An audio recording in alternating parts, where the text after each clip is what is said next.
Assalomu alaykum do'stlar, bugun biz Mirobod tumanidagi Aviapels turar joy majmuasidamiz. Bu yerda bizga 2 etajli parkovkani gidroizolyatsiya qilib berishni iltimos qilishdi.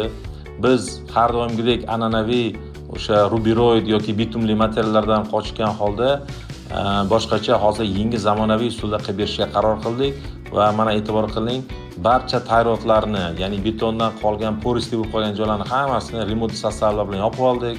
O'sha tayyorotlarning ichiga bentanik uchurlarni tiqib oldik.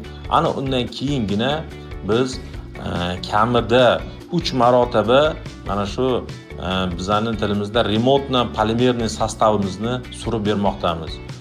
Bu materialimizda ancha afzalliklari mavjud. Bu egiluvchan hamda cho'ziluvchan materiallar turkumiga kiradi.